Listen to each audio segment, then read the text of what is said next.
쌤이 아까 물어본 것처럼 80분 동안 45문제를 푸는데 시간이 부족한 친구들이 있었을 거야. 그 시간 조절을 하는데 제일 중요한 역할을 하는 부분이 쌤이 생각하기에는 화작 영역인 것 같아. 지금 1번부터 10번까지가 화작 영역이고 11번부터 15번까지가 언어 영역, 문법 파트거든. 근데 너희가 효율적으로 시간을 조금 단축시키면서도 정확한 정답을 찍는 연습을 해야 되는 파트가 바로 화작 영역이야. 그리고 그렇게 시간 조절을 하면서 풀 때 너희들이 좀 주의해야 되는 것들이 있거든. 독서 지문처럼 1부터 10까지 막 엄청 단어 하나하나의 의미를 곱씹어가면서 이해를 하기보다는 화작 영역이 요구하는 문제 스타일이 있단 말이야. 그거를 너희가 고려해가면서 지문을 전략적으로 봐야 돼. 그래서 쌤이 지금 해설하려고 하는 지문은 화법이랑 작문 복합 지문이거든요. 네. 그래서 여기부터 4번부터 7번 지문. 자, 여기를 너희가 어떻게 풀었으면 좋았을지 자, 안내를 먼저 해보도록 할게요. 자, 나는 오늘 이 4번부터 7번 지문을 풀 때 문제 확인 안 하고 지문부터 처음부터 끝까지 다 읽은 다음에 문제를 차례대로 풀었다. 이런 친구들. 그러면 나는 문제를 읽고 선생님이 알려준 팁대로 이런 문제는 이렇게 저렇게 이런 것들을 고려해가면서 풀었다. 나는 쌤이랑 수업을 들었던 친구들이나 아니면 다른 선생님하고 수업을 들었던 친구들은 분명히 이 화법 스타일을 어떻게 풀어야 되는지에 대한 팁을 들었을 거예요. 그쵸? 자, 가장 중요한 건 뭐냐면 지금 이 4번 문제처럼 기역부터 미음까지 본문 안에 밑줄이 그어져 있고 그 부분에 대한 참여자의 역할을 물어보는 문제였거든. 근데 이 문제를 너희가 그냥 너무나도 착하게 가 지문을 끝까지 읽고 나까지 읽은 다음에 이 4번 문제를 봤을 때 기역부터 미음까지 내용 기억나 안 나? 안 나지? 당연히 안 나니까 너희들이 다시 지문을 읽게 된단 말이야. 근데 그러면 시간 낭비하는 거야. 그래서 이런 문제는 어떻게 푸는 거냐면 자, 지문에서 이 지금 빔은 쌤이 그 지문에 있는 기역부터 미음까지만 그냥 따온 거야. 너희가 4번 문제를 풀 때는 이렇게 접근을 하는 거예요. 기역을 읽어. 그런 다음에 1번 선지를 바로 보세요. 자, 예를 들어서 봐봐. 오늘 학교 신문을 실을 기사 내용에 대해서 이야기를 해보자. 자, 이렇게 학생들이 발언을 했어. 그러고 1번 선지를 바로 확인을 하는 거야. 자, 1번 선지 내용이 뭐였어요? 참여자에게 화제에 대해서 안내하고 있다. 자, 화제에 대해서 안내하는 거 맞아 틀려? 맞지? 그러면 이렇게 체크를 하고 본문을 쭉 읽어 내려가다가 니은, 자, 니은에 해당하는 내용을 보고 나서 자, 친구들이 지난 주말에 개최되었던 시청중앙 청소년 문화제에 대해서 많이 이야기하던데 이 내용을 기사로 다뤄보면 어떨까? 자, 이런 내용을 제시를 했대.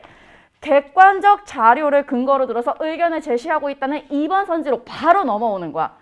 지문을 차례대로 쭉 읽은 다음에 너네가 이 선지의 내용을 보면 내용이 다시 기억이 안 나니까 다시 지문으로 눈이 돌아가게 되어 있어. 그럴 때마다 아까운 시간 너희가 소비하는 거거든. 자, 화작은 전력적으로 풀어야 돼. 시간을 많이 단축시켜놔야지 뒤에 있는 상대적으로 지문도 어렵고 긴 독서랑 문학 파트에 너희가 조금 더 주력적으로 문제를 풀 수 있게 된단 말이야. 그러니까 여기에서 자, 내가 만약에 1번부터 15번까지 20분 이상 걸렸다? 이런 친구들은 앞으로 오늘 쌤이 알려주는 이 팁을 꼭 기억을 하세요. 알겠죠? 자, 이런 식으로 지금 니은 선지는 무언가 이번 선지의 내용을 본다면 객관적인 정보를 근거로 들어서 의견을 제시하고 있다고 하고 있는데 자, 얘들아, 객관적 자료가 뭐야? 객관적 자료라고 한다면 너희가 딱 떠오르는 것들이 뭘까? 지금 여기에 지금 니은 발언에 객관적 정보, 객관적 근거라고 할 만한 정보가 있어요? 경험을 얘기를 하고 있는 거거든? 그래, 경험이야, 경험. 이 경험을 얘기를 할 때 뭐 주관적인 내용을 섞지는 않았지만 이 내용 자체가 객관적 근거라고는 할 수 없어. 최소한 얘들아, 객관적 자료라고 한다면 설문 내용. 자, 내가 설문을 해봤는데 자, 몇 퍼센트는 이런 의견을 가지고 있고 몇 퍼센트는 이런 의견을 제출을 했어. 자, 이 정도는 돼야 객관적인 거야. 혹은 신문 자료. 자, 신문 기사가 자, 객관적 근거로 작용을 할 수도 있거든요. 아니면 전문 어떤 잡지의 내용. 자, 이 정도는 돼야 객관적 근거지. 그래서 4번은 2번이 정답이었던 거야. 이거는 경험과 관련된 내용이지 객관적 자료, 객관적 근거라고 얘기를 할 수가 없어요. 그래서 화법이나 작문에서 이런 식의 얘기가 나온다면 설문지 혹은 신문 기사 내용 혹은 전문적 어떤 기사도 있지. 전문가의 글. 네. 이 정도는 돼야 너희가 객관적 근거라고 판단을 할 수 있을 거야. 그러면 뒷간 내용도 한번 확인을 해보자. 자, 그럼 교내에서 진행된 행사이면서 전교생이 관심을 가질 만한 소재로 찾아보자라고 하고 있는데 도출된 내용, 앞에 발언자가 얘기를 했던 내용을 그대로 수용을 하면서 어때요? 새로운 내용을 도출하고 있는 거 맞지? 자, 그리고 그럼 내가 먼저 기사의 초고를 작성해 볼 테니까 나는 이거 할게. 자, 너희들은 이거 할래? 역할 분담하는 거 맞죠? 그쵸? 자, 이런 식으로 기억 내용 보고 1번 서지 바로, 니은 보고 바로 2번 서지 바로, 이런 식으로 풀면 너희들의 소중한 시간을 아낄 수 있을 거야. 사실 내용 자체가 어마어마하게 어려운 영역은 아니야. 이런 식으로 너희가 무언가 뒷부분에 조금 더 집중하기 위한 발판을 마련하는 시간이 화작이라고 생각을 해. 알겠죠? 자, 이런 거 꼭 잊어버리지 말고 그 다음 두 번째 문제도 보면 A부터 E까지 지문 안에 박스로 묶어놓고 그 부분과 관련된 말하기 방법, 말하기 전략과 관련된 문제인데 이게 화법과 작문의 스타일인 거야. 독서가 아니에요, 얘들아. 이게 내용적인 문제가 아예 안 나오는 건 아니지만 화법을 추구하는 건 말 그대로 화법, 말하는 방법, 말하기 전략, 그리고 참여자 혹은 청중의 반응, 이런 식으로 이 영역만의 특성이 있단 말이야. 그래서 너희가 이 부분도 요즘에는 이 박스로 묶는 문제를 많이 묶지 않고 보통은 A랑 B 정도로만 묶어. 자, 그렇게 한 다음에 그 부분에 드러난 말하기 전략, 말하기 요령 막 이런 것들을 물어보거든. 근데 여기는 5개나 묶어놓은 거야. 그러면 아까랑 똑같은 스타일로 풀면 돼요. 어떻게? A 부분 보고 1번 선지 바로, B 부분 보고 바로 2번 선지 바로, 이런 식으로 그 대화에 드러난 이번에 말하기 특성에 주목을 해야 되는 거야. 자, 그럼 A를 볼게요. 자, A 내용이 너희 이거 잘 보여요? 뒤에 잘 보여? 응. 자, 앞에 친구들은 잘 보여요? 아니면 이거 앞에 끌려고 끌까? 더 잘 보이지? 자, 지난 주말에 우리 학교 학생들이 댄스 경연에 참여했다는 그 청소년 문화재를 말하는 거지. 이렇게 얘기를 하면서 상대방의 발언, 앞선 발언에 추가 정보를 제공을 하고 있죠. 그쵸? 그러면서 긍정적으로 반응하고 있다. 동의하고 있으면 긍정적 반응 맞잖아. 자, 그리고 B 내용 봐봐.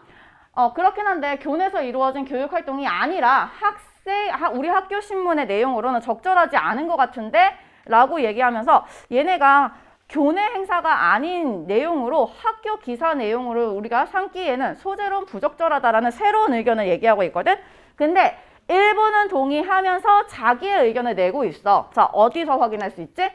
그렇긴 한데 그래, 일단 동의한 거야. 그러면서 자기의 의견을 제출하고 있죠. 그쵸? 그러니까 2번 선지도 맞아. 그리고 C를 보면 자, 그거 좋은 생각이야. 전교생을 대상으로 했으니 학교 기사로도 적절해. 관심도 불러일으킬 수 있을 거야. 앞선 사람에 대한 의견에 전적으로 동의를 하고 있죠. 자, 3번 선지도 보면 새롭게 제시된 이 의견. 자, 자기네 학교 행사랑 관련된 기사 내용으로 기사를 쓰자라는 이 의견에 대한 장점을 언급하고 있어. 그 내용이 뭐야? 관심을 불러일으킬 수 있을 것 같아. 좀 더 공감을 불러일으킬 수 있을 것 같아. 이런 식으로 의견을 제시하고 있죠. 자, D부분도 마찬가지야. 자, D부분도 D 부분 보고 4번 선지를 보면 되는 거거든. 근데 볼까? 모두 동의해줘서 고마워. 자, 이런 식으로 무언가 감사함을 표현하고 있어요. 얘네들은 지금 대화의 경률이라고 얘기를 한다면 말하기 요령들, 그리고 예의를 갖춰서 말해야 되는 그런 말하기 방식들을 굉장히 잘 지키면서 대화를 나누고 있거든. 일부 동의를 할 때는 뭐 동의의 의사 표현도 하고 있고, 그리고 다른 의견을 제출할 때도 이런 식으로 그렇긴 한데 일부는 동의하면서 자기의 의견을 이렇게 제시하면서 상대방한테 조금 무안할 수도 있는 그런 상황을 만들지 않고 있어. 자, 이런 것도 대화의 경률이야, 얘들아. 감사함을 표현하는 거지. 그런데 그럼 신문기사라는 특성에 맞게 6하 원칙을 우리가 작성을 해보도록 하자. 얘는 작성법에 대해서 얘기하고 있죠. 우리가 이런 틀로 작성을 하면 좋을 것 같아. 작성 방법에 대한 논의를 나누고 있거든. 근데 여기 4번 선지 내용 봐봐. 공유하는 배경 지식을 바탕으로 새로운 의견을 제시하고 있다. 자, 새로운 의견이 아니라 이 내용은 뭐였어? 작성 방법에 대한 얘기를 하고 있는 거지 글감에 대한 새로운 의견을 제시하고 있는 게 아니야. 그래서 4번이 틀린 거였거든. 자, 5번은요. 자, 맞아. 이렇게 동의를 한 다음에 우리가 그렇게 얘기를 한다면 뭐 작품을 소개를 한다면 작품에 대해 정확한 내용을 알 수도 있게 될 것 같으니까 자, 공부해보고 우리가 국어 선생님한테도 조언을 구하자.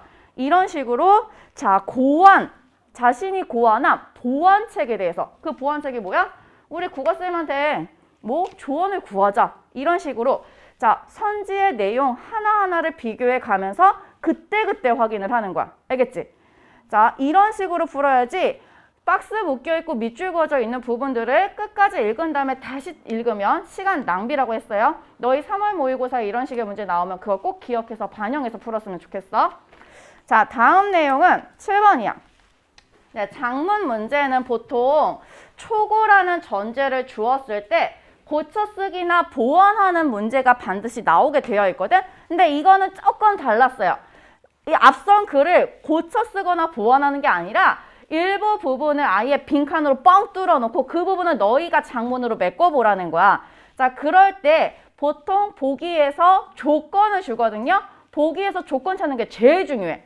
자, 보기의 조건 몇 가지인지 자기들이 말해볼까? 풀었잖아. 자, 조기가 뭐야? 보기에 있는 조건 몇 개였어요? 지금 얘는 뻥 뚫어져 있는 부분이 표제랑 부제였거든.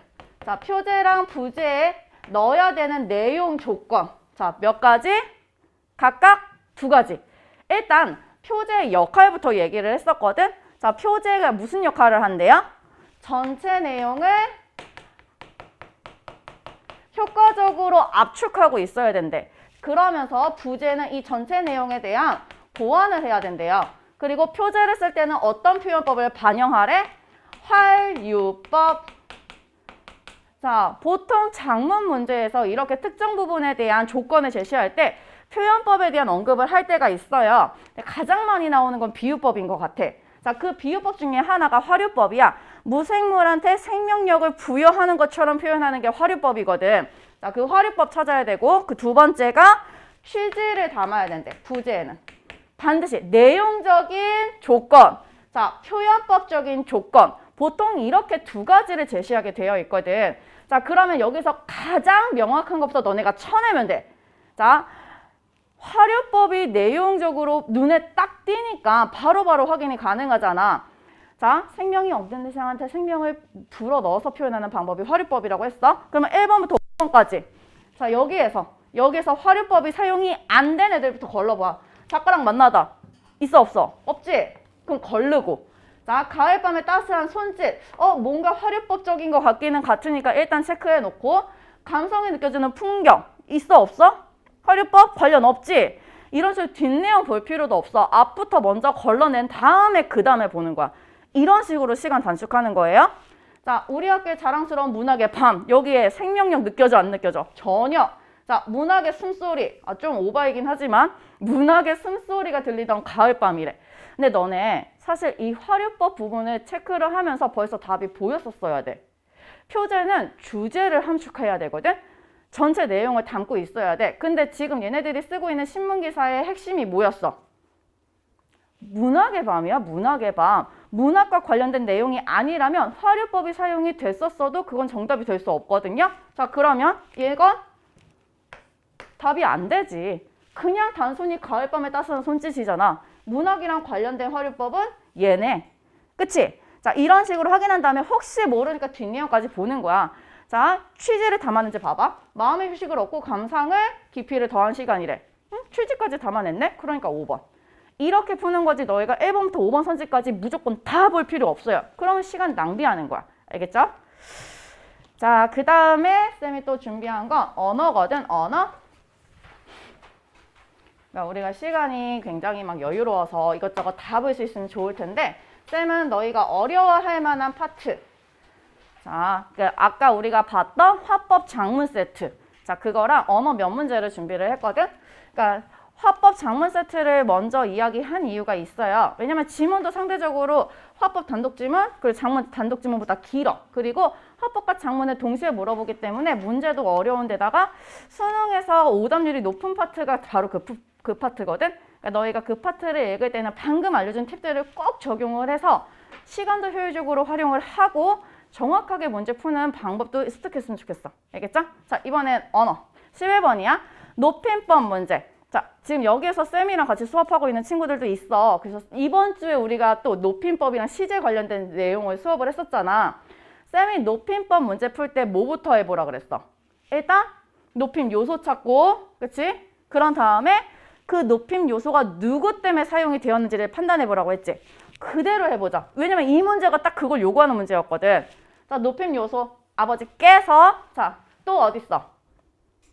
선생님, 께, 그리고 여쭤보라고 또 하셨어요. 근데 하셨어요는 이 전체라기보다는 여기에 사용된 하, 시,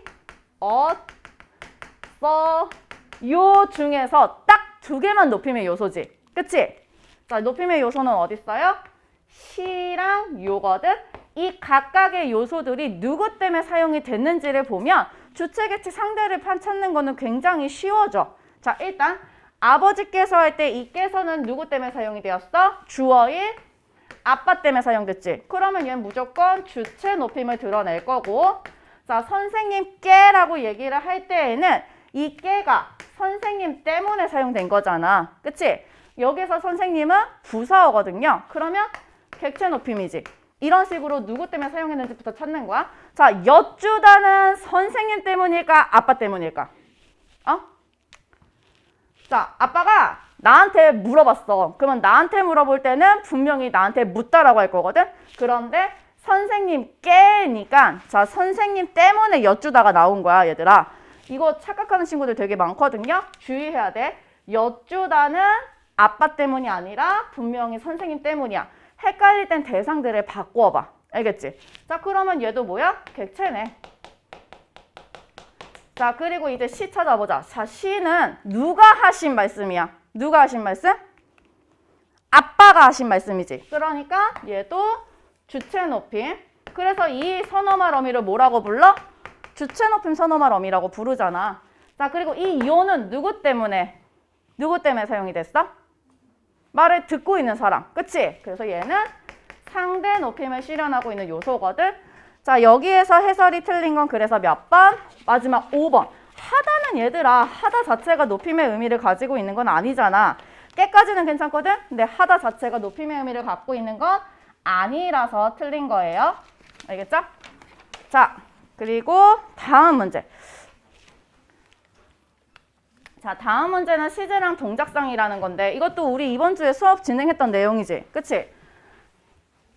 자, 근데 이 부분은 한번 정리부터 먼저 해보자. 지문을 읽으면서 너희가 체크를 하면서도 읽었을 것 같기도 하고 아니면 표로 정리해가면서 읽은 친구들도 있을 것 같아. 자, 시제라는 건 발화시를 기준으로 자, 사건 시가 어디에 위치하냐에 따라서 나누는 거라고 했었어. 자, 발화시보다 사건 시가 앞선 시간이 과거 시제. 지금 본문에 그대로 있었던 내용이에요. 자, 그리고 발화시랑 사건 시가 일치하는 걸 현재 시제. 그리고 사건 시보다 발화시가 앞선 시간을 뭐라고 해? 미래 시제라고 해. 그래서 시제 구분부터 해놓고 지금 지문은 시간 부사부터 먼저 언급을 하고 있거든. 시간 부사, 그리고 선어말 어미, 그리고 관형사형 어미. 얘네들을 차례대로 소개를 하고 있어요. 자, 과거 시제를 만드는 시간 부사 쉽잖아. 어제, 작년 이런 것들이고, 자, 현재 시제를 만드는 시간 부사는 뭐가 있어? 오늘, 지금. 자, 미래는 내일. 이런 거 있대요. 이거 다 지문 안에 있었던 내용이야. 자, 그리고 과거 시제를 만드는 선어말 어미에는 자, 그리고 또 더가 있대요. 자, 지금 쌤이 뭐 이렇게 동사랑 형사 구분 안 해도 되는 거는 그냥 이렇게 표현을 할 거야. 자, 그런데 현재 시제를 나타내는 선어말 어미는 동사에는 는과 는을 쓰고 그리고 형용사에는 뭘 쓴대? 사용하지 않아. 왜냐면 형용사 아예 본문에서 언급조차 안 했었거든. 형용사는 선어말 어미를 취하지 않는 거야. 자, 그리고 미래 시제 같은 경우엔 get과 re를 취할 수 있대요. 그런데 이렇게 언급을 하면서 얘네들 어미의 특수한 쓰임까지 언급을 하고 있었거든. at과 at의 특수한 쓰임이 뭐였어? 본문 안에 있었잖아. at과 at은 자, 뭐 닮았어 이런 식으로 얘기를 할 때 완료상이라는 걸 드러낼 수가 있대요. 그치? 이 지문의 특성이 이렇게 시간과 관련된 요소들을 설명을 하면서 걔네들 중에서도 특이한 것들은 하나씩 꼭 짚어주고 있거든. 그런 것들이 문제 요소가 되는 거야. 자, 그리고 여기에 있는 는 같은 경우에는 아주 독특하게 자, 어떤 경우가 있어? 미래 시제를 나타내는 경우가 있대. 이런 식으로 특이한 선어말 어미의 쓰임에 대해서도 하나하나 짚어주면서 설명을 하고 있는 글이었어. 자, 그리고 get 같은 경우도 특이하지. 얘는 과거 사건에 대한 추측을 나타내기도 하고, 자, 그리고 또 뭐도 있어? 의지를 표현하기도 하대요. 야, 나 내일은 꼭 일찍 일어나겠어. 자, 이거는 미래 시제이기도 하지만 분명히 의지를 표현하는 부분이기도 하거든. 자, 이런 식으로 특이한 거 사용을 한 것들 다 언급을 하고 그 다음에 관형사 영어미 동사는 은 그리고 형용사는 던을 사용한대요. 자, 이런 식으로 지금 지문 안에서 얘기해주고 있는 것들을 너희가 머릿속에 정리해가면서 읽거나 아니면 잘 정리가 안 돼. 나는 그런 거 잘 못하는 스타일이야. 아예 읽으면서 표로 정리를 해. 그런 다음에 문제를 풀면 훨씬 더 깔끔하고 빠르게 풀 수 있게 되거든. 자, 그리고 현재 시제도 마찬가지야. 자, 동사는 는을 쓰고 자, 형용사에는 은을 쓴대요. 이렇게 동사, 형용사 쓰임이 다른 아이들이 있어. 그리고 자, 미래 시제는 관형사형 어미로 을이나 뭐뭐 할 것 이런 식으로 사용을 한대. 자, 되게 무언가 정보를 많이 말해주고 있단 말이야. 이런 것들을 깔끔하게 정리를 해놓고 너희가 문제를 풀면 대입시키기가 훨씬 쉬워지거든. 자, 그래서 이런 식으로 정리를 해놓는 것도 좋고 마지막 문단에서 동작상 얘기하고 있어. 동작상이라는 건 과거 어떤 시점에서 시작된 사건이 지금까지 쭉 진행이 되고 있다면 진행상, 그치? 그리고 과거에 시작된 어떤 사건이 그 어떤 시점에 마무리가 됐어. 그러면 이거를 완료상이라고 하는데 자, 그 완료된 상태가 지금까지 쭉 지속이 될 수도 있거든. 그런 것들은 또 완료 지속이라고 표현을 한대요. 그래서 각각 진행상에 사용되는 어미들, 완료상에 사용되는 어미들까지 구체적으로 다 밝혀가면서 설명을 하고 있어. 근데 이 문제는 지금 문제가 뭐였냐면 자, 시제랑 상을 동시에 표현하는 경우를 지금 말하고 있는 거였거든. 그게 사용이 안 된 걸 찾으래요. 자, 그러면 한번 해보자. 앉아있다. 자, 뭐뭐 하고 있는 거야. 이거 무슨 상이야? 앉아있는 거. 앉은 상태는 끝난 거지. 자, 끝난 상태가 지금까지 지속되고 있는 거거든. 그래서 이거 완료 지속이야. 자, 그리고 돌아가 버렸어. 이거는 뭐뭐 해버린 거. 딱 그 사건이 끝난 거거든. 누가 봐도 완료지. 자, 그림을 본다. 분명히 현재 시제가 사용이 된 표현이거든요. 현재 시제 선어말 어미가 사용이 됐어. 그런데 여기는 상이 없어요. 완료인지 진행인지 구분이 안 된단 말이야. 자, 그래서 정답은 3번이었던 거야. 상이 없어서. 자, 근데 이거 읽고 있는 거 진행이지. 그리고 이런 식으로 지금 시제랑 관련된 표현들도 다 있어요. 그쵸? 그리고 앉아 있을 것이다. 자, 여기에도 시제랑 관련된 표현 있잖아. 뭐뭐 하고 있을 거거든. 하고 있을 거. 그래서 얘도 진행상이야. 그러니까 본문에서 언급한 정보들을 이렇게 대입 적용을 시키면서 판단을 하면 되는데 자, 문법을 덮어놓고 어려워하는 친구들 있어. 근데 문법 내가 이론 잘 몰라. 그러면 이렇게 주고 있는 지문 정보를 충분히 기대서 너희가 풀 수 있어요. 근데 만약에 내가 그 문법 정보에 대해서 잘 알고 있어. 원래 아는 내용이야. 그럴 때는 바로 문제 풀어도 돼. 지문 안 읽고. 이런 식으로 시간을 아낄 수 있는 부분이기도 하고요. 너희가 공부한 만큼 성적을 얻을 수 있는 영역이 바로 문법 파트이기도 한 거야. 자, 그 다음 문제. 자, 여기까지 하고 이제 문법은 마무리를 할 거야. 자, 이 문제는 뭐냐면 얘들아 조금 복잡했거든. 윗글을 바탕으로 보기에 A에서 E까지 탐구한 내용으로 적절하지 않은 걸 물어보고 있어. 상이랑 시제 찾으면 되는 거야. 자, 여기서 우리가 상이랑 시제 표현도 한번 찾아보자.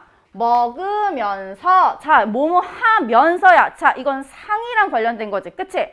이거 무슨 상이야? 완료야, 진행이야? 뭐뭐 하면서니까 진행이지.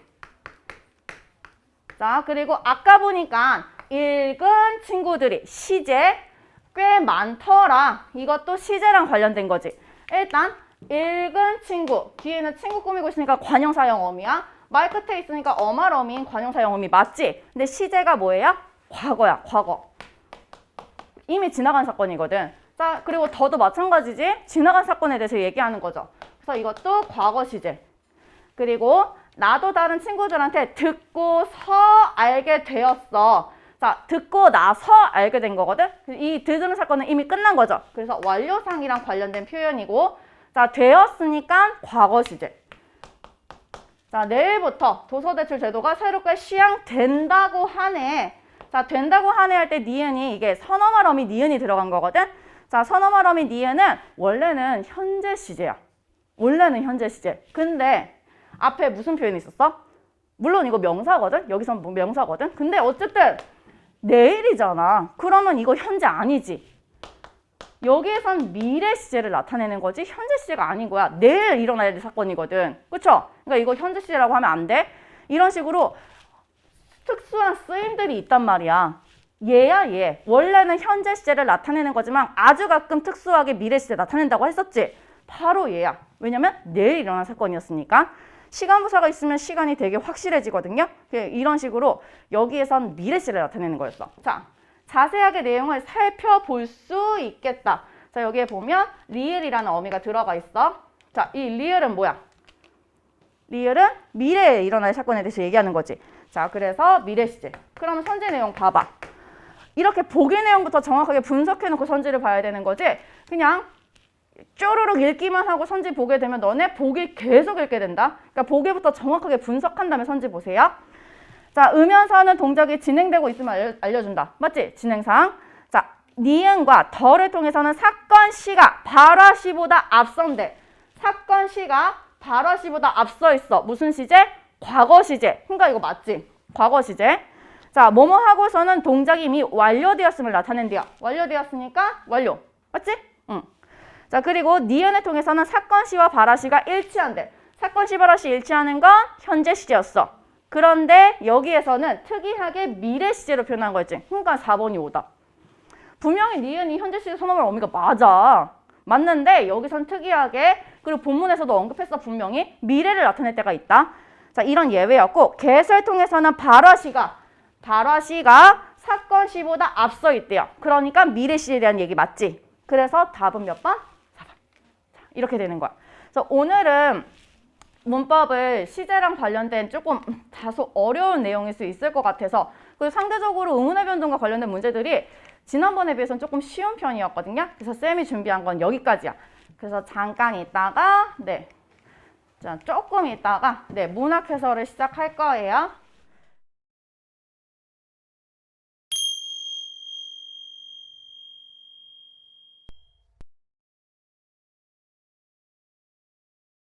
자, 우리 그거 볼게요.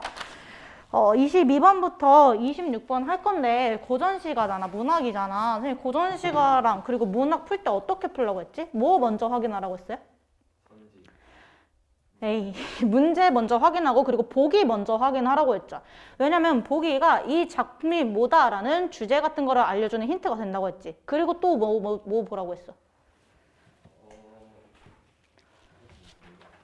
제목 보시라고 했죠. 왜냐면은 제목은 그 작품의 주제나 소재 혹은 화제를 제시해주는 힌트가 되니까 보기 보고 어떤 문제가 나오는지 문제 쑥 훑고 그리고 제목 보시면 돼요. 자, 우리 25번 보기 문제 한번 볼게요. 보기를 참고하여 가를 감상한 내용으로 적절하지 않은 것은 이라고 했죠. 그러면은 이 보기는 가 작품의 힌트가 되는 문제이다. 이렇게 볼 수 있는 거지. 보기 한번 해석을 해 볼게요. 조선 전기 사대부들은 자연 속에서 풍류를 즐기는 즐거움을 자주 노래하였다 라고 했지. 그럼 이거를 통해서 가 작품의 주제는 자연이 되겠다. 이거 유추할 수 있죠. 자, 그리고 이때의 자연은 사대부들에게 사적인 공간과 동시에 뭐라고 했어? 이때의 자연은 사적인 공간이 됨과 동시에 공적인 공간의 조화를 추구하는 곳이다. 이렇게 됐죠. 자, 다음 문장 읽어볼게요. 즉, 자연을 즐기고자 하는 개인적인 삶과 이게 뭐야? 이게 사적인 공간이겠죠. 자연을 즐기고자 하는 개인적인 삶과 그리고 어떤 거? 임금에게 충성해야 한다는 공적 삶 간의 조화를 추구하고자 하였다. 그럼 이 공적 공간은 뭐예요? 임금에게 충을 위하는 공적인 삶의 공간이다. 이렇게 되는 거죠. 이해되셨어요? 자, 이러한 특징은 맹사성의 강호사시가에서도 확인할 수 있는데 특히 자연 속에서 누리는 개인적 삶의 즐거움이 유교적 충의 이념으로 귀결되는 양상을 보인다라고 했죠. 귀결이 뭐냐 하면은요, 어떤 결말, 결과에 이르다 이런 의미인 거예요. 그럼 그 문장을 해석하면은 자연 속에서 누리는 개인적 삶의 즐거움이 유교적 충의 이념이라는 결과가 된다 이거죠. 이해되셨어요? 그럼 이렇게 되는 거지. 여기서 즐기는 게 결국 충이라는 유교적 이념이 된다. 이렇게 되는 거죠. 됐어요? 보기 해석했으니까 다음 뭐 갈 거예요? 제목 해석해 보시라고 했죠. 자, 앞으로 넘어가서 우리 제목 한번 볼게. 제목 뭐예요? 강호사시가죠. 여기서의 강호는 뭐야? 그지? 자연이지. 사시는 뭐냐 하면은요, 사시사철이라는 말 들어봤죠? 그래서 얘는 사계절을 얘기해요. 그럼 이 작품은 결국 자연의 사계절을 노래한 작품이다. 이렇게 되는 거겠죠. 그리고 이거 읽으면서 느꼈겠지만 각 수별로 공통적인 형식이 반복이 되죠. 그 형식 한번 정리를 해 볼게요.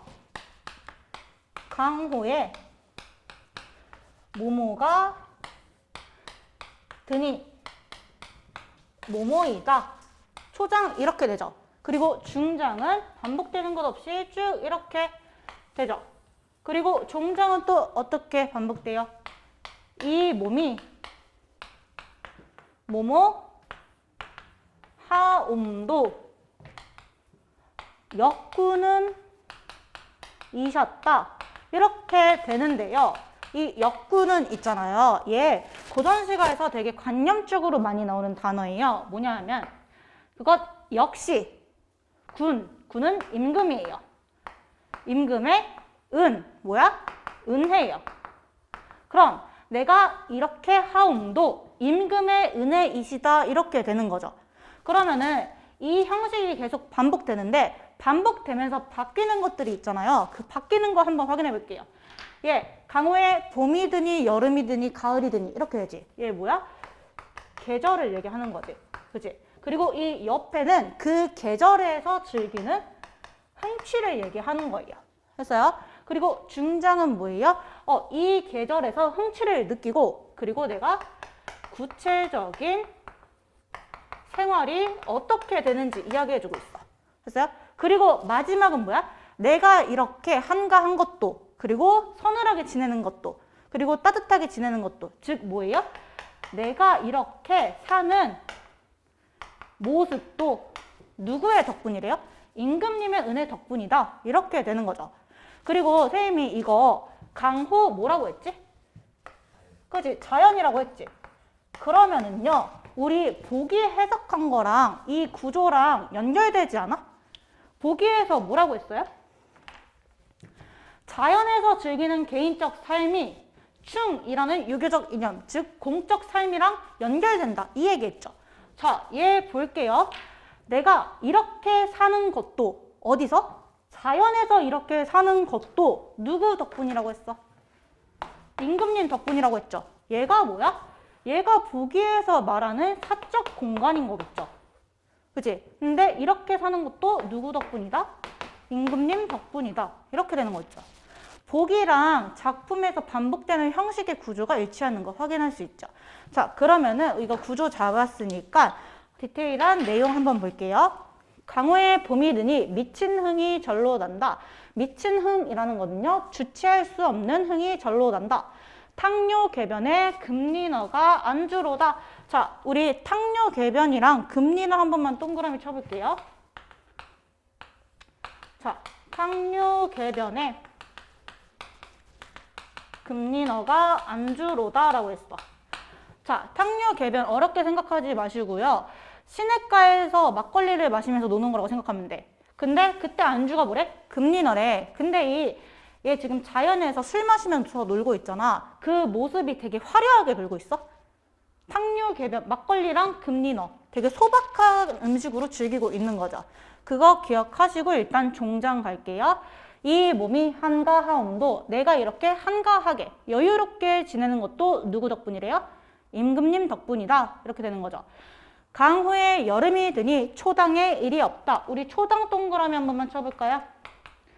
초당은 쉽게 생각해서 초가집 이 정도로 생각하면 돼요. 화려한 집이 아니라 되게 소박한 집인 거죠.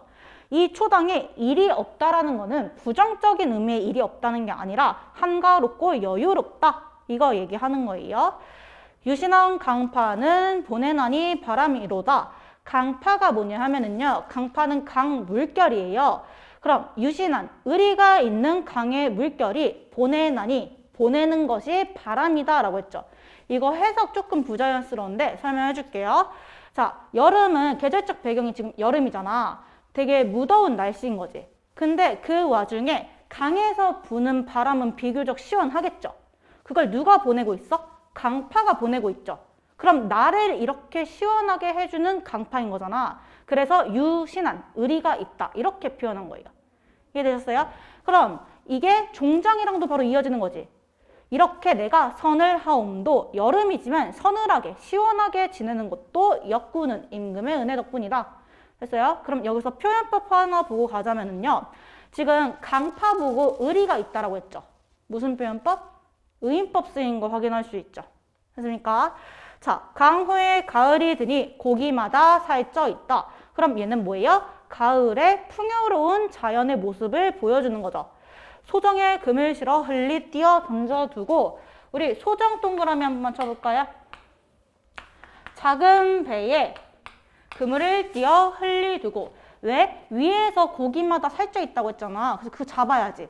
근데 배에 그물을 실었는데 되게 있는 힘껏 고기를 잡으려고 해요? 아닌 거지. 그냥 그거 띄어 던져두고 라고 했어. 그럼 여기서 우리는 되게 여유롭고 한가한 모습을 볼 수 있죠. 무슨 태도? 유유자적의 태도를 볼 수 있다. 이렇게 되는 거죠. 이 몸이 소일하옴도 이렇게 여유롭게 지내는 것도 임금님의 덕분이다. 자, 강후에 겨울이 드니 눈 깊이 한자가 넘네. 한자라는 거는요 30cm 정도를 얘기하는 거야. 눈이 엄청 많이 왔다 이거 얘기하는 거죠. 삿갓 빗게 쓰고 누역으로 옷을 삼아. 자, 우리 삿갓이랑 누역 동그라미 한번 쳐볼까요? 얘가 뭐냐 하면은 옛날에 그 도사들이 막 쓰고 다니던 이렇게 모자인데 지푸라기 같은 걸로 된 이거 아세요? 이게 삿갓이에요. 누역이 뭐냐면 누역은 비옷, 도롱이라고 생각하면 돼. 근데 지금 눈이 30cm가 넘게 왔다며. 근데 이 삿갓이랑 비옷을 겉옷으로 삼았대. 이 소재들, 이 옷들 되게 화려하고 부유한 거야? 아니지. 얘네도 다 뭐예요? 소박한 것들인 거죠. 그래서 내가 이렇게 춥지 않게 지내는 것도 임금님의 덕분이다. 이렇게 됐어요. 그러면은 우리 지금 동그라미 친 애들 있잖아요. 계절별로 동그라미 친 얘네요. 얘네의 공통점 찾았어요? 뭐야? 소박한 것들인 거죠. 근데 화자는 이렇게 소박하게 지내는데 여기에 불평불만은 가죠? 아니죠. 내가 이렇게 소박하게 지내는 것도 임금님 덕분이다 라고 하는 거는 화자는 나의 삶에 만족한다고 볼 수 있겠죠. 이거 사자성어 뭐 있어요? 안분지족의 삶을 산다 이렇게 볼 수 있죠. 안분지족이 뭐냐 하면은요 내 분수에 만족하는 삶이라는 거예요. 이해되셨어요? 자, 그러면은 우리 여기서 나 작품 한번 볼게요. 나도 읽어봐서 알겠지만 나무라는 소재를 가지고 얘를 의인화해서 얘네의 속성을 쭉 얘기하고 있지. 우리는 그 속성을 따라서 같이 한번 읽어볼게요. 나무는 덕을 지녔다. 나무는 주어진 분수에 만족할 줄 안다라고 했어. 주어진 분수에 만족할 줄 안다. 우리 이거 방금 하지 않았어요? 뭐야? 안분지족이죠. 그럼 나무의 속성은 어떻게 정리할 수 있어요? 그래서 안분지족의 삶을 산다라고 할 수 있죠. 그러면은 우리 이거 정리하면 바로 뒤에 문제 풀 수 있죠. 22번. 가와 나의 공통점으로 가장 적절한 거. 뭐예요? 안분지족, 만족이라는 키워드가 있는 2번 선지로 바로 찾아갈 수 있죠. 그러니까 다시 앞으로 넘어와서 나무로 태어난 것을 탓하지 아니하고 왜 여기 놓이고 저기 놓이지 않았는가 말하지 아니한다 라고 했죠. 여기 쭉 넘어가고 밑줄 친 A 볼게요. 이웃 친구의 처지에 눈 떠보는 일도 없다. 무슨 의미인 거예요? 이웃 친구, 내 옆에 A의 친구의 처지, 얘가 어떻게 살고 있는지 눈 떠보는 일, 부러워하는 일이 없다. 이렇게 되는 거죠. 다음 단락 넘어갈게요. 나무는 고독하다. 나무는 모든 고독을 안다. 이것도 나무의 특성이 되는 거겠죠. 자, 안개에 잠긴 아침의 고독을 알고 구름에 덮인 저녁의 고독을 안다. 부슬비 내리는 가을 저녁의 고독도 알고. 지금 전개 방식 보이세요?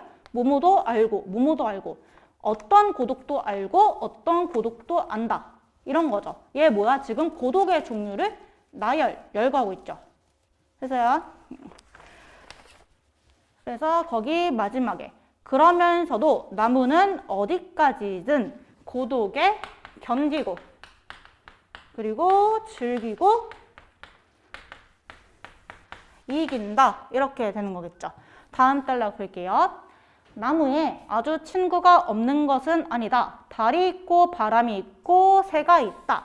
지금 얘가 말하면서 달, 바람, 새를 가지고 나무의 친구라고 하고 있죠. 근데 여기 옆에 보면 뭐라고 나와 있어? 달은 때를 어기지 아니하고 찾고 고독한 여름밤을 같이 지내고 가는 의리 있고 다정한 친구다라고 했어. 이 달은 되게 의리가 있는 친구라고 말했어요. 웃을 뿐 말이 없으나 이심전심 의사가 잘 소통되고 아주 비에 맞는 친구다. 바람은 달과 달라라고 했죠. 여기서 달라라는 표지가 나왔으니까 우리는 표현법 어떻게 찾을 수 있어? 바람은 달과 다르다며 그럼 얘네들은 서로 대조하고 있다. 이렇게 찾을 수 있죠. 됐어요?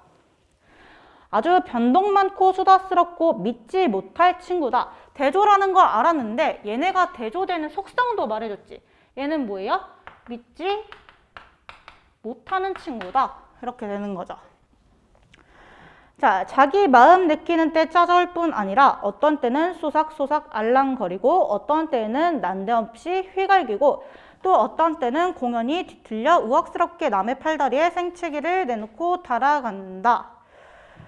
새 역시 바람같이 믿지 못할 친구다. 그럼 이 새도 뭐예요? 얘네랑 대조되는 애들이라고 할 수 있겠죠. 자, 그래서 자기 마음 내키는 때 찾아오고 자기 마음 내키는 때 달아난다. 근데 뒤에 뭐라고 나와 있어?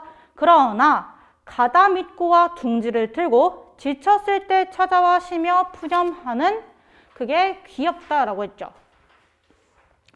그리고 가다 흥겨워 노래할 때 노래를 들을 수 있는 것이 또한 기쁨이 되지 아니할 수 없다라고 했지. 그러면은 여기서 조심해야 하는 거는요. 달은 의리가 있어. 근데 얘랑 얘는 의리가 없지. 믿음이 없지. 근데 그렇다고 해서 얘네를 부정적이게 표현했어요? 아닌 거지. 그럼 얘 이렇게 세모 치면 돼? 아니죠. 얘 믿음이 없다고 하긴 했지만 얘네는 귀엽고 기쁨이 되는 긍정적인 존재들도 표현을 했잖아요. 그거 조심하셔야 돼요. 자, 그리고 나무는 이 모든 것을 잘 가릴 줄 안다. 그러나 좋은 친구라 하여 달만을 반기고 믿지 못할 친구라 하여 새와 바람을 물리치는 일이 없다. 이것도 나무의 속성이 되는 거죠. 어떤 속성이야? 얘는 뭐가 잘못되고 뭐가 잘못되지 않은지 분별을 할 수 있어. 그죠? 분별을 하는데 얘네를 차별해? 차별하지는 않는다는 거죠. 공평하게 대하고 있다는 걸 확인할 수 있죠. 그래서요. 자, 그래서 중력 다음으로 갈게요. 나무에 하나 더 원하는 것이 있다면 그것은 천명. 천명이라는 건 하늘이 내려준 수명이에요. 그것을 다 한 뒤에 하늘 뜻대로 다시 흙과 물로 돌아가는 것이다. 그러나 사람은 가다 장난삼아 칼로 제 이름을 새겨보고 흔히 자기 소용 닿는 대로 가지를 쳐가고 송두리째 베어가곤 한다. 이거 뭐예요? 나무는 그냥 가만히 있잖아. 근데 사람들이 와서 칼로 막 이름 새기고 그리고 쓸 데가 있어서 가지 베어가고 이런 얘기죠. 나무는 그래도 원망하지 않는다. 그럼 뭐야? 얘도 나무의 속성이 되는 거겠죠. 아무리 자신한테 해를 가해도 얘는 원망하지 않는 태도를 가지고 있는 거죠. 자, 새긴 이름은 도로 그들의 원래대로 키워지고 베어간 제목이 혹 자기를 해칠 도끼자루가 되고 톱 손잡이가 된다 하더라도 이렇다 하는 법이 없다. 나무는 훌륭한 견인주의자요 고독의 철인이여 안분지족의 현인이다. 현인은 현명하고 어진 사람이라고 생각하면 돼요. 자, 여기 밑줄 친 이 조금 잘 볼게요. 불교의 소위 윤회설이 참말이라면 나는 죽어서 나무가 되고 싶다라고 했죠. 윤회설이 뭐예요? 사람은 죽음에서 끝나는 게 아니라 나중에 다른 대상으로 태어난다. 이거죠. 그러면은 얘가 뭐라고 한 거야? 그 윤회설이 참말이면 나는 죽어서 뭐가 되고 싶다고 한 거야? 나무가 되고 싶다고 한 거죠. 얘 지금 나무의 이런 속성들을 쫙 얘기하고 나는 죽어서 나무가 될 거야 라고 하는 거는 이 속성을 되게 긍정적으로 생각하는 거겠죠. 즉 여기서 작가가 말하고자 하는 거는 나무의 이런 속성은 인간이 본받아야 할 덕성이다. 이렇게 되는 거예요. 했어요? 그럼 결국 얘는 뭐예요? 이렇게 나무의 속성을 제시함으로써 인간의 바람직한 삶의 자세를 얘기해주는 작품이다. 이렇게 될 수 있겠죠. 됐어요? 그래서 우리 25번 문제 한 번만 볼게요. 25번 문제의 4번 선지 볼게. 눈 깊이 한 자가 넘내는 민중들이 겪는 삶의 애환을 떠올리며 태평성대가 오기를 소망한 대목으로 볼 수 있겠군 이라고 했죠. 근데 여기서 눈 깊이 한 자 30cm가 넘다라고 한 거는 단순히 계절적 배경을 알려준 것 뿐이었죠. 그리고 보기에 민중들이 겪는 삶의 애환에 대한 언급이 있었어? 없었지. 그럼 이 4번 선지는 작품 해설 측으로도 해설면으로도 그리고 보기 해설면으로도 상관이 없는 잘못된 선지인 거 확인할 수 있죠. 그리고 26번 한번 볼게요. 나의 A2에 대해 이해한 내용으로 적절하지 않은 거. 2번 선지 보시면은요. B. 차분하고 조용한 성격을 지닌 달과 바람이 속마음이 서로 잘 통함을 드러내고 있다라고 했죠. 앞으로 넘어가서 B 한 번만 볼게요. B 뭐라고 되어 있어요? 웃을 뿐 말이 없으나 이심전심 의사가 잘 소통되고 아주 비위에 맞는 친구다라고 했죠. 이거는 누구에 대해서 얘기하고 있는 거야 지금? 바람에 대해서 얘기하고 있는 거지. 맞아요? 맞아요? 아니죠. 달에 대해서 얘기하고 있는 거죠. 그러면은 4번 선지 다시 돌아가 볼게요. 2번 선지 볼게요. 차분하고 조용한 성격을 지닌 달과 바람이 아니라 달과 나무의 속마음이 서로 잘 통함을 드러내고 있는 구절인 거겠죠. 이해되셨어요? 그럼 오늘 여기까지 할게요.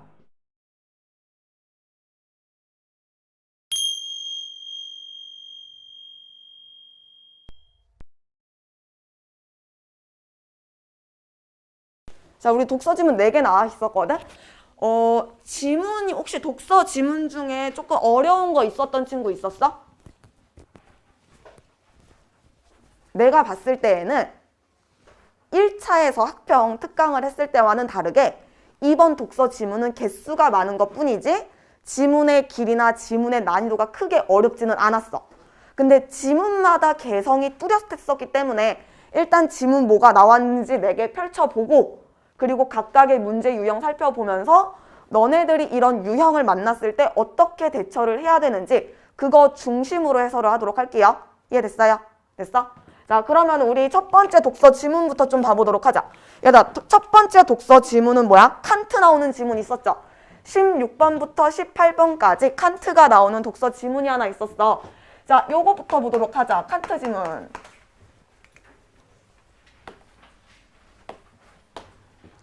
자, 16번부터 18번까지를 보면은 칸트라고 하는 철학자가 한 명이 나오죠.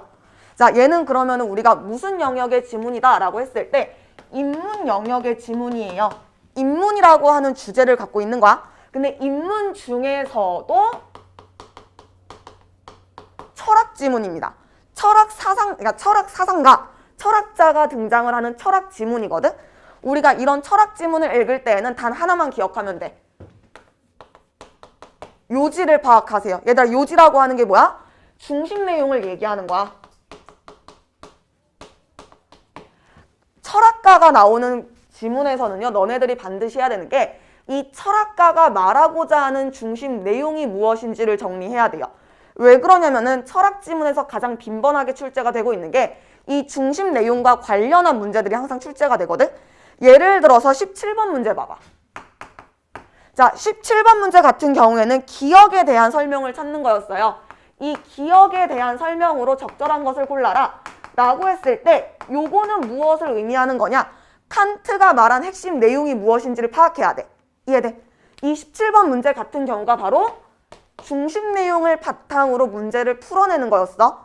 그리고 너네 18번 문제도 보면요, 보기가 등장을 하죠. 그리고 보기에는 뭔가 경수의 사례, 구체적인 사례가 등장을 해요.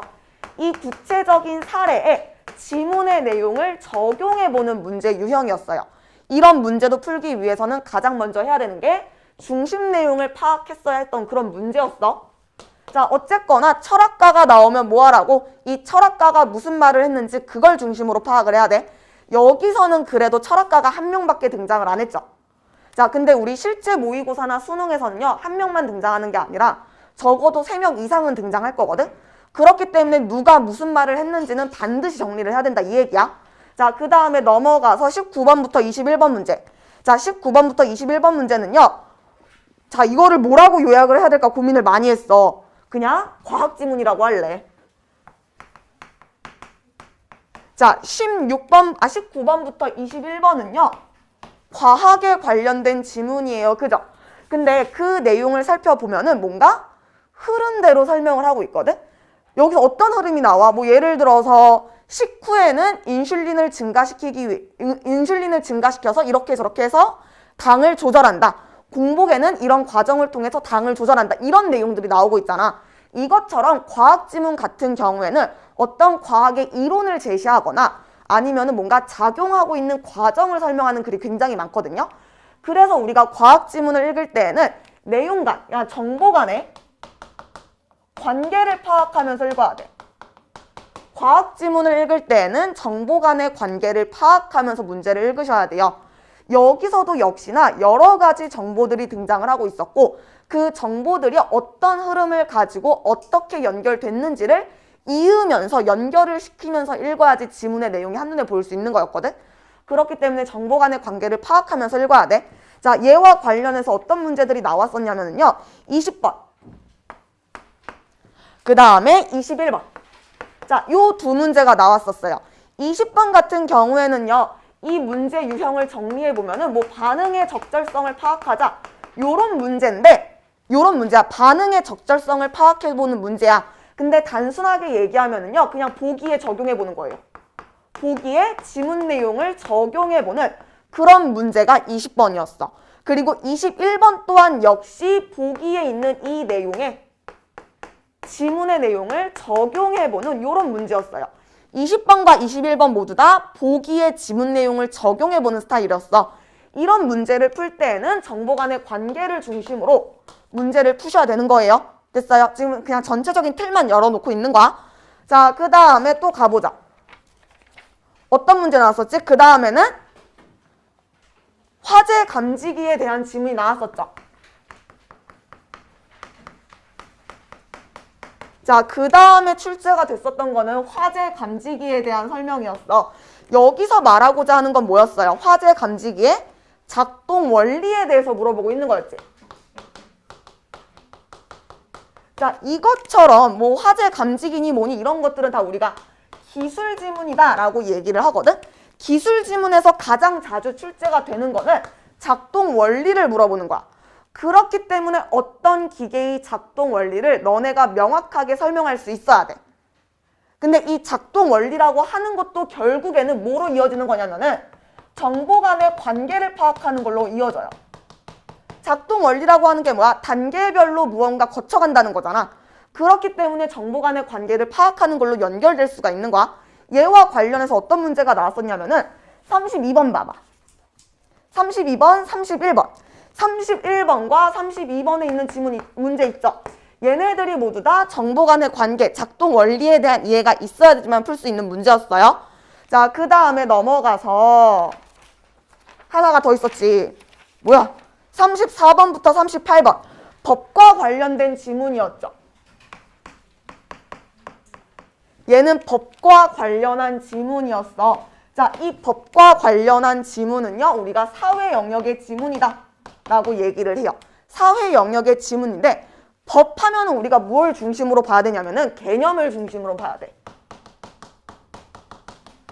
왜냐면은 법이라고 하는 거 우리가 잘 몰라. 우리가 뭐 법정에 쓰는 사람들도 아니고, 그죠? 그래서 법이라고 하는 개념 자체가 너네들한테는 생소할 수가 있어요.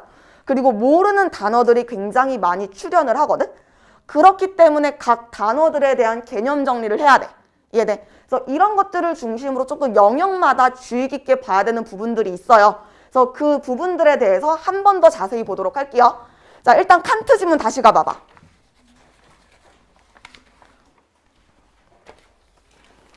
자, 칸트 지문 다시 보면은 17번과 18번은 모두 다 칸트의 사상에 대한 중심 내용을 파악했어야 했었어. 칸트 사상의 요점은 뭐니 얘들아? 요지. 칸트 사상이 갖고 있는 요지는 뭐야? 중심 내용은 뭐야? 칸트 사상에서 뭐가 제일 중요해?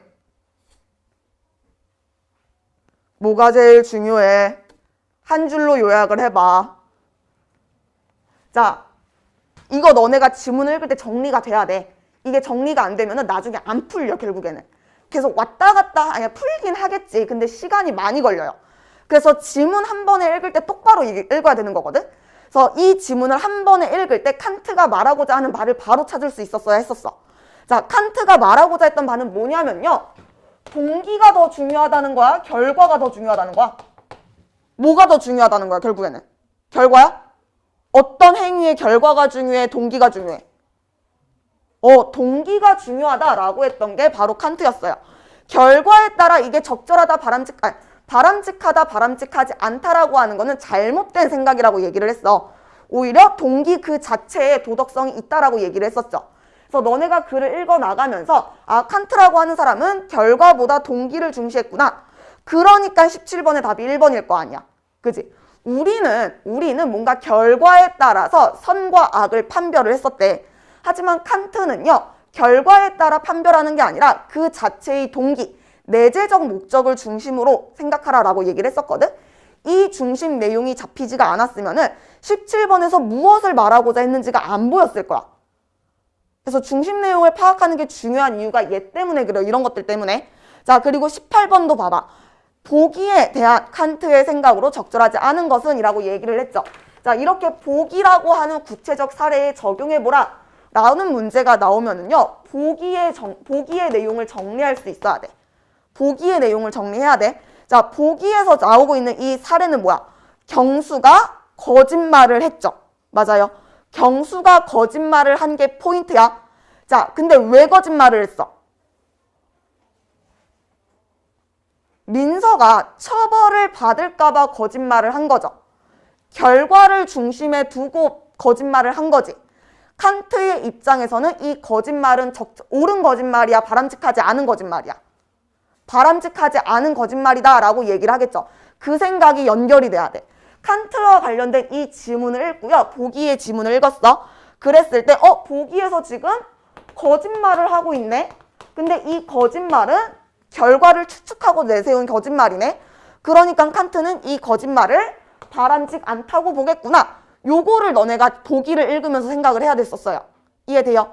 그리고 문제를 풀었을 때 5번이 틀린 이유는 직관적이 아닌 윤리적 판단이다 라고 하는 이 서술 부분이 잘못된 거였지. 얘는 지금 직관적 판단에 의해서 이렇게 한 거였었어.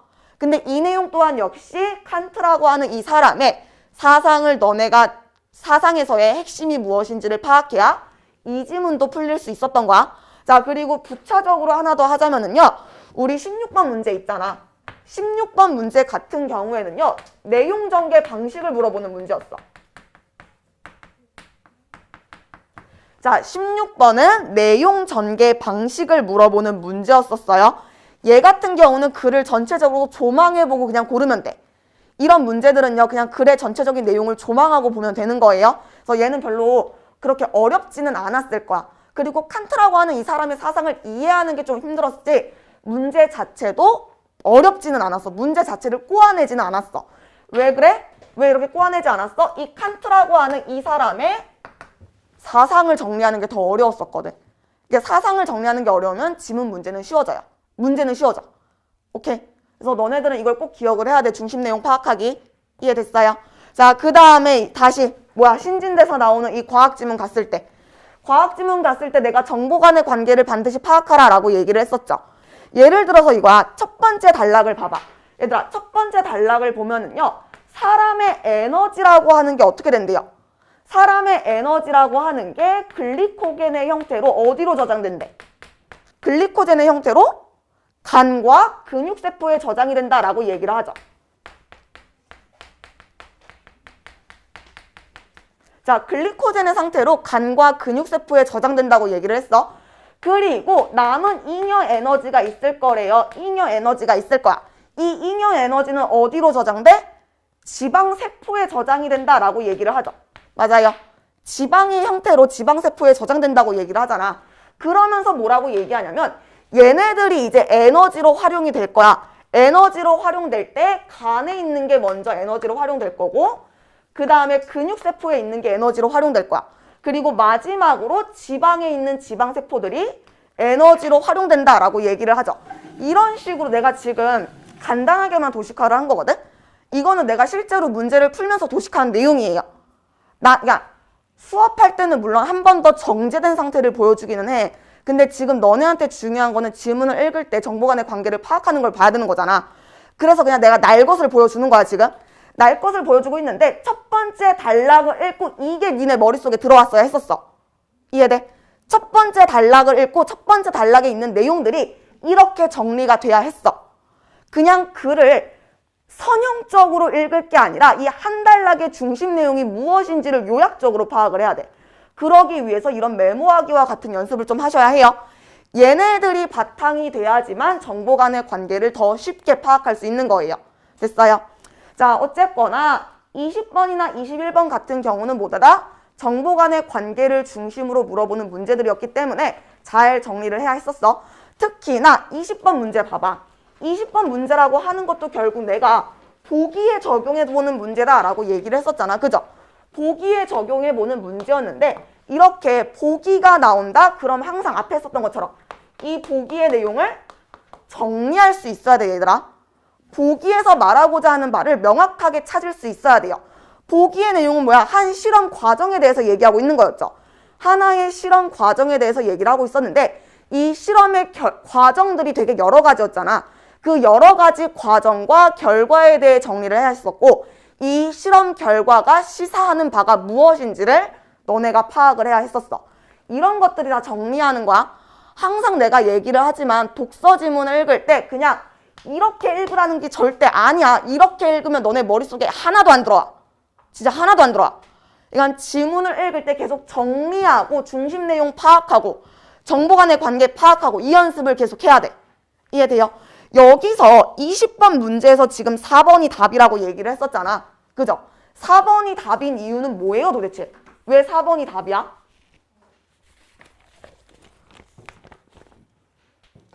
봐봐.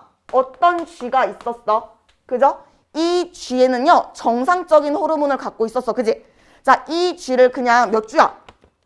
2주 동안 그냥 어디다 처박아 놨었어. 그지? 운동도 안 되게 먹이기만 해. 거의 사육이야, 지금. 이렇게 사육을 했어. 사육을 하고 나니까 2주 뒤에 체중이 얼마나 늘었대요? 얼마 늘었어? 0.83kg 늘었다라고 얘기를 하죠. 그 무엇도 가하지 않은 날것의 상태야. 날것 그냥 냅두기만 하면은 0.8kg가 쪘을 거래. 근데 이런 쥐에게 지금 어떤 호르몬을 주입시켰어? 이 쥐에게 B라고 하는 호르몬을 주입시켰죠. 맞아요. 이렇게 B라고 하는 호르몬을 주입시켰을 때 2주 체중이 어떻게 바뀌어요? 2.11kg이 나왔다라고 얘기를 하죠. 원래보다 적게 쪘네? 원래보다 적게 쪘지? 그럼 이거는 체중 증가를 유발하는 호르몬을 주입한 거야?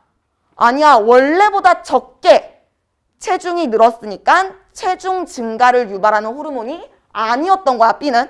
이해돼? 보기에 있는 내용을 그냥 읽는 게 아니라 얘를 조금 더 도식적으로 파악을 해야 돼. 이렇게 도식적으로 파악을 하면은 보기에서 말하고자 하는 바가 무엇인지 명확히 잡혀요. 이해돼요? 그러니까 지문을 읽을 때 항상 그냥 읽으면 안 돼, 얘들아. 그냥 읽지 마. 옆에다가 메모를 하든 표시를 하든 뭔가 흔적을 남기면서 풀어야 돼요. 오케이? 자, 그 다음에 뭐 21번 같은 경우에는 A라고 영역을 지정해 줬잖아. 그죠? A라고 영역을 지정해 줬기 때문에 A를 주의 깊게 봐야 했었어. 자, 근데 A를 보잖아? A 부분을 보면은요, 난 어디다 적어야 될까? 모르겠어, 이제.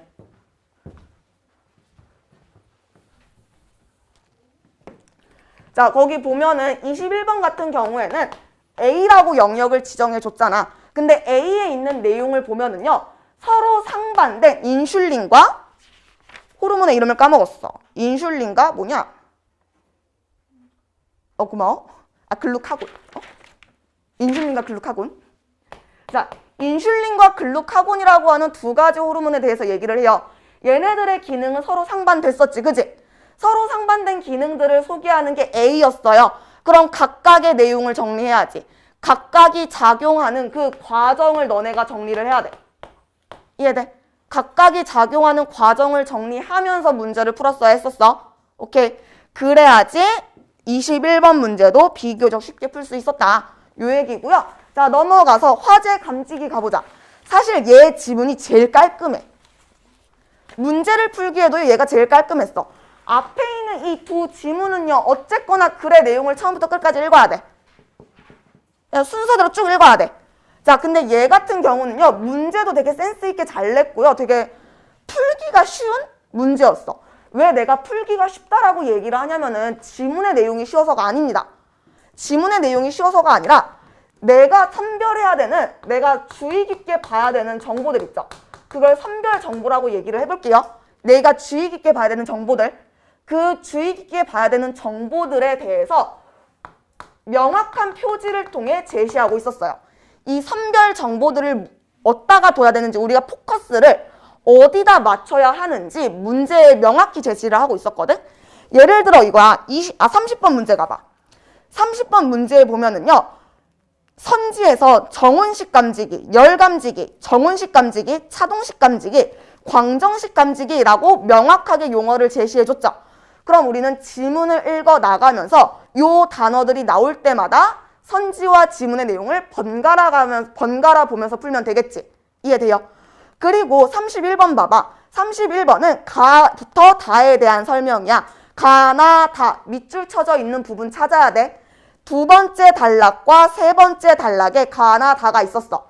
그럼 우리는 두 번째와 세 번째 단락을 읽고 이 문제를 풀면 되는 거야. 이해돼요? 자, 그 다음에 32번은 봐봐. A를 바탕으로 라고 얘기를 했잖아. 그럼 A라고 지정되어 있는 그 영역 있죠. 그 영역을 보고 이 문제를 풀면 되겠네. 이해돼? 이것처럼 얘는 우리가 무엇을 주의 깊게 봐야 되는지를 명확하게 알려주고 있는 문제들이었거든. 다르게 얘기하면은요, 우리가 봐야 되는 영역들이 지정되어 있다는 거야. 우리가 봐야 되는 영역들이 지정되어 있기 때문에 해당 영역을 먼저 읽고 문제 풀면 돼. 처음부터 끝까지 지문 다 읽고 문제를 푸는 게 아니라 지정되어 있는 영역만 읽고 문제를 풀면 된다, 이 얘기야. 그러면은 문제를 조금 더 빠른 속도로 풀 수가 있어요. 이해돼요? 그래서 얘는 영역 지정이 된 문제였기 때문에 해당 영역만 먼저 보고 문제를 풀면 되는 거였어. 이해됐어? 오히려 이런 문제 나오면 너네 감사합니다 하고 풀어야 돼. 이거는 너무 명확해. 내가 어디를 봐야 되는지를 너무 명확하게 잘 알려주고 있었거든. 그러니까 이런 문제 나오면은 자, 지문 첫 단락부터 끝 단락까지 다 읽으려 하지 말고 그냥 왔다 갔다 하면서 풀어. 이해돼? 왔다 갔다 하면서 풀어야 돼. 자, 그 다음에 넘어가서 자, 마지막 이 법지문이었죠. 얘들아, 이 법지문 같은 경우에는요, 일단 35번, 36번, 37번을 봐봐. 35번은요, 법률 행위 자유의 원칙에 대한 설명이야. 그죠? 그럼 우리 지문에서 뭐 찾아야 돼? 법률 행위 자유의 원칙이란 말 찾아야겠죠. 만약에 내가 지문을 읽다가 법률 행위 자유의 원칙이라고 하는 단어를 봤어. 그러면은 그 단어 보면서 문제랑 같이 왔다 갔다 하라, 이 얘기야. 이해돼? 자, 그 다음에 36번은 가나에 대한 이해죠. 그럼 가와 나가 나와 있는 영역 보고 문제 풀면 되겠지. 맞아요. 자, 그리고 37번 같은 경우에는요. 윗글을 바탕으로 보기를 이해한 내용으로 가장 적절한 걸 골라라 라고 했는데 얘도 역시나 보기에 적용해보는 문제였잖아. 그죠? 얘도 역시나 보기에 적용해보는 문제였어요. 자, 근데 이 문제도 되게 고마운 게 뭐냐면은 지문에서 여러 개의 개념들이 나왔어. 어떤 개념 나왔어? 당연 무효, 장래적 무효, 소급적 무효라고 하는 새로운 용어들이 나왔거든요. 그 용어들을 보기 내용에 대응시켜 보면 돼. 이 보기에 나와 있는 이 사례가 아까 말했던 세 가지 유효 중에 어디에 해당하는지만 고르면 되는 거야. 그거 하나만 찾으면 바로 풀 수 있는 문제였어요. 이해됐어요? 자, 결국 내가 너네한테 지금 이 짧은 시간 동안 말하고자 하는 바는 이거야. 지문을 선형적으로 읽지 말라는 거야. 좀 적어볼게요.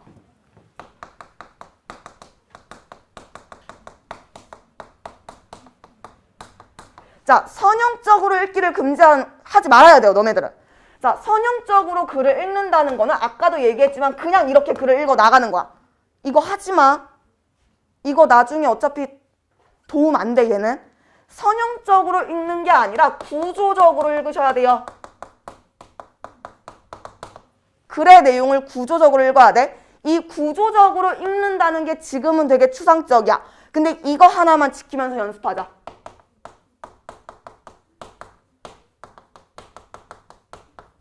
핵심 내용 정리하면서 읽으라 이 얘기야.